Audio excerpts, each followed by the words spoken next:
most people, when they're into some kind of hobby, whether it's collecting cars or, buying whiskey, have some some things they get that just mean more to them than others. Mm-hmm. Well, today we're going to share with you the 5 bottles we own that mean the most to us. After this.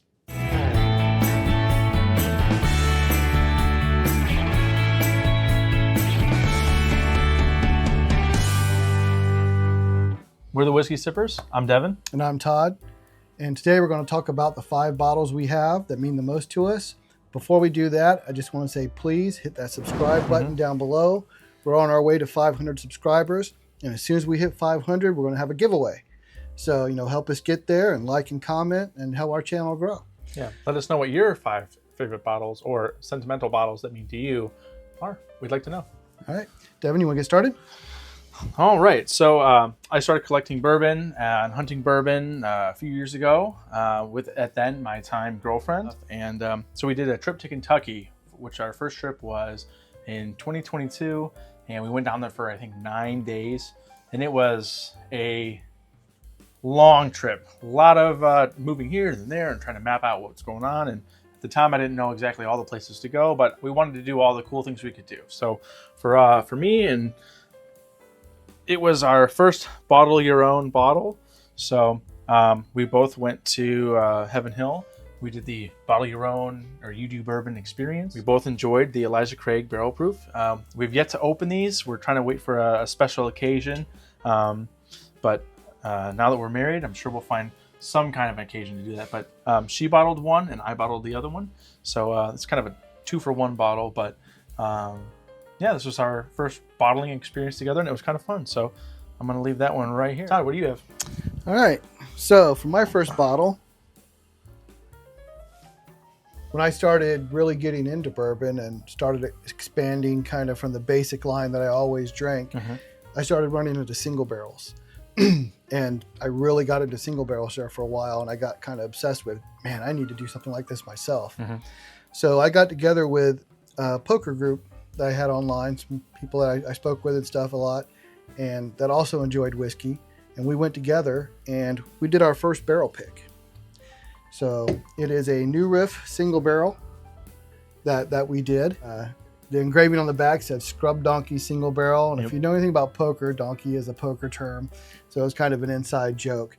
But this specific bottle is probably the best New Riff single barrel I've actually ever had. Yeah. It is absolutely fantastic. And I only have about this much left. And this is my last bottle. Yeah. I think when we first met, you had 3 or 4 of these. And I tried it at our first bourbon group. And I was like, what is this? This is pretty good. We had it against some Taylor and some others. I was like, this is really good. So yeah, this is a very good pick. Sad that it's almost all done. Yep. But so to me, my very first barrel pick is one of the bottles that means the most to me. Yep.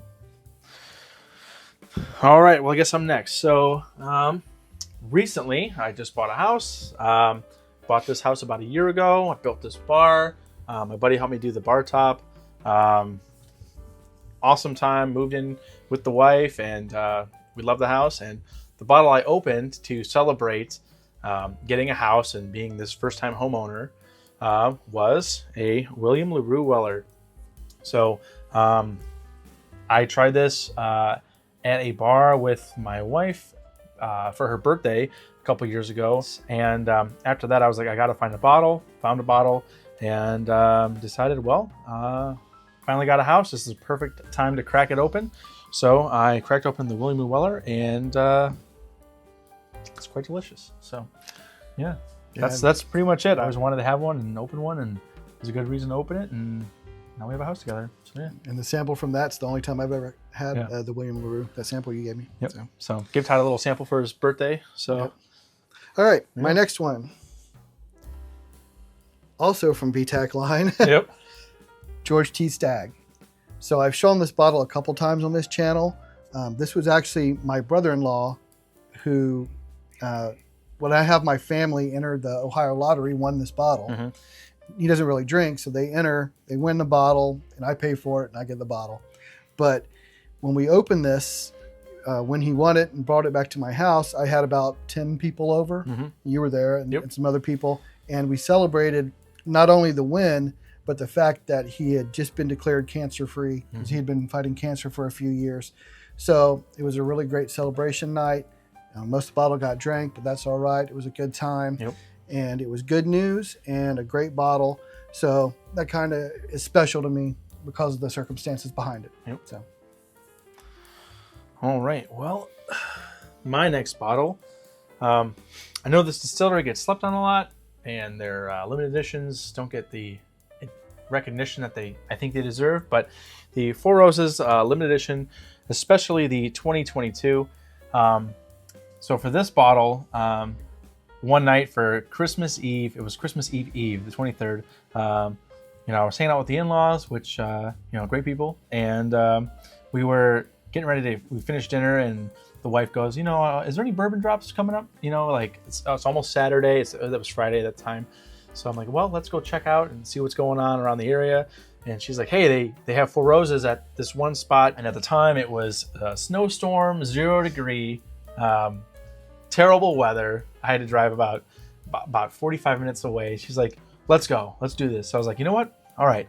If she's down to go out and bourbon hunt with me, I'm not going to say no. So we got out there, got to the store, got there at 1 o'clock in the morning or whatever. So we waited there, and people started showing up, half an hour later, an hour later, thinking they were going to be number one. And she was so excited that we were there first, and I was also as well. We get in there, and then they open up the gates, and they were like, well, what would you have? And there was only 2 bottles of the Four Roses limited edition 2022, and that was just a fun camping bourbon hunting experience I had with my wife, and it was a great time. So for me, the 2022 Four Roses limited edition has a little special spot in my heart, and I always enjoy bourbon hunting with my wife. So yeah. All right. All right, Todd, what do you got next? So my wife's favorite distillery is Old Forester. Yeah. So 2 years ago for her birthday, one of her favorite movies is Dirty Dancing. So I took her on a surprise trip. She didn't know where we were going. We went to Mountain Lake Lodge, where they filmed Dirty Dancing. Okay. And we ate at the same restaurant that's depicted in the film, stuff like that, there at the lodge. And for her birthday, I gave her present. I had got her an Old Forester birthday bourbon, and she had no idea. Yep. So her favorite distillery, went to a place where her favorite movie was filmed, and I got her a bottle that we've tried this before. We tried it at Evergreen's down in Louisville, and she absolutely loved it, but it's impossible to get. So I made some trades and ended up getting it on secondary for her. But it's unopened because we're saving it to open on her 50th birthday. So it's kind of like, we're going to open it, but we're saving it for a special occasion. It's 31 years from now, by the way. Yeah, we'll go with that. So it means a lot to me. I went through a lot to get it from my wife. I love her, and it was something special I could do from her favorite distillery that you just can't really get anywhere. It's so hard to get a hold of. Yeah. Maybe it's 21 years. Maybe my math is off. Oh yeah. Anyway, I've had to pour that once at Party Source or something like that, and I was like, it's pretty good. So, well, my next bottle will be kind of like Todd's, the George T. Stagg. So for me, this bottle I got, I saw it when I was down in Kentucky, and I knew I wanted to try it. I had it at I think in Evergreen's, and I thought this was delicious. After that, I was like, well, I need to find a bottle of this. So while I was down there, I got 2. One to have as another commemorative time, and then this one was for our wedding. But I knew that this was going to be for the bridal party and my wife and myself. So we cracked it open, and you can see we had a pretty good time at the wedding with the amount of George T. Stagg that we had, and just a delicious bottle and a good time. So yeah. Yep. Awesome. All right, Todd, what do you got next? All right. So a couple of years ago, when I was really starting to get into bourbon, I really only had shelfers, but I'd never had a really expensive bottle. Well, I was a huge Wild Turkey fan, and that year the Master's Keep came out, the Unforgotten, and I searched all around for it, and I couldn't get a hold of it. No. Well, for my birthday that year, my wife and my mother-in-law surprised me by getting me the Master's Keep Unforgotten. And this is the first bottle I had over like $60, that well, I didn't pay for it. Obviously, they got it, but Yeah. my wife had paid for Yeah. it. But so this is the first time I got like a really expensive bottle or a really rare bottle, and they got it for me for my birthday, and that was my 50th birthday. So you can see it is unopened as well. The reason is my daughter, who is in college and is a senior in college starting this year, I am saving this for her graduation. So I'm going to pop this when she graduates and I am no longer paying for college. Yeah. So, so that's going to be, so that's what this is being saved for.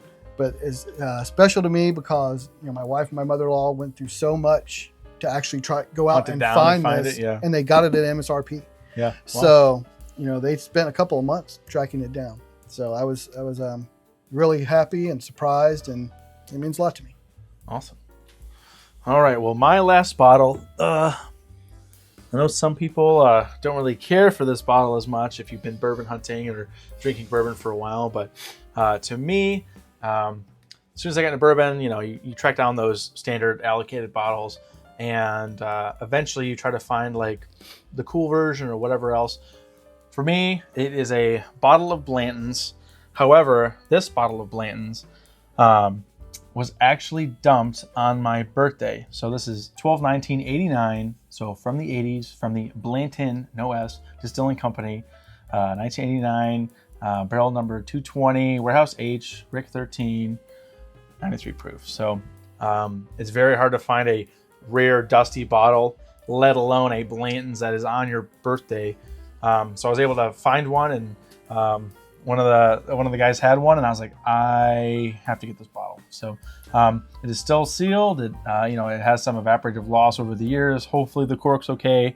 There's no floaties in here or anything yet, but I was going to open it last year for my birthday, but it was on a work day, and I just really didn't feel like opening up a super rare bottle then. So maybe this year, maybe next year, but for me, this bottle of 1989 on my birthday, Blanton's, is probably my most sentimental bottle that I have. So it'll be opened eventually, but 40th birthday, 35th, we'll see. But for me, we'll find out. So yeah. All right. Todd, what's your last one? My final bottle. So my wife and I are huge Jack Daniel's fans. Mm-hmm. And it's definitely top 2 distilleries. Well, we went there for the first time. We went to Lynchburg. We went down there, and I'm trying to. We'll do a B-roll of this. Yeah. We went down there, and you can get bottles laser engraved, and this is just a standard Jack Daniel's single barrel proof bottle.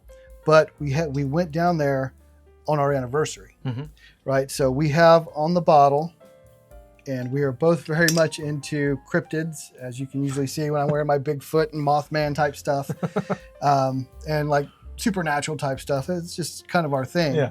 So we got engraved on the bottle. On the one side is a Sasquatch with our wedding date, 5/4/2001. Yep.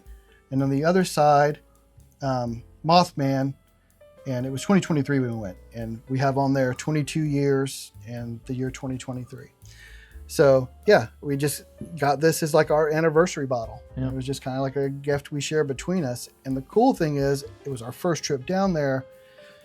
Because I was wearing a Mothman shirt at the time, one of the workers we met with and we started talking to, who was also kind of into like cryptids and stuff like that, we made friends with, and she nominated my wife as a squire. Well, my wife was accepted. Yeah. So she's a Tennessee squire. She nominated me. I got accepted. So now we're squires. And that all came out from just kind of going down to the distillery, visiting, and shared interests with people. So to me, it's just a special bottle because it represents our 23rd anniversary and our 22nd anniversary. And 23rd, 22nd. Yeah, 22nd in 2023. Yeah. So it represents our anniversary, the trip we made down there together. Yeah. The fact she got nominated, it was just a great time. So we've been down there several times, like 4 or 5 times since then. So, but yeah, so it's my anniversary bottle, and I just don't know if I'll ever open it. It's more of a keepsake. Yeah. Just because of what it is. And like I said, it was just regular price. It's just a barrel proof, single barrel proof. So it's just special because of the circumstances behind it, not because of the bottle, itself. Mm-hmm. So. Well, these are some pretty nice bottles and a lot of memories and getting them and finding them. And Let us know what your most sentimental bottles are. Yeah, in fact, I'd like to call out a couple of channels that I've been talking to tell us, out of all the bottles you own, what are the ones that mean the most to you? I talked to Shauna and Brian over at Cast 529, and Troy and Laura over at Baker's Drinks, and Brandon over at Whiskey Weather. I'm going to tag you in the video, and let's see if you can show us what bottles you have that mean the most to you. Yep. So until next time, just remember that the best bourbon or whiskey is the one that you like most. So we'll see you. Yep. See you guys. Bye.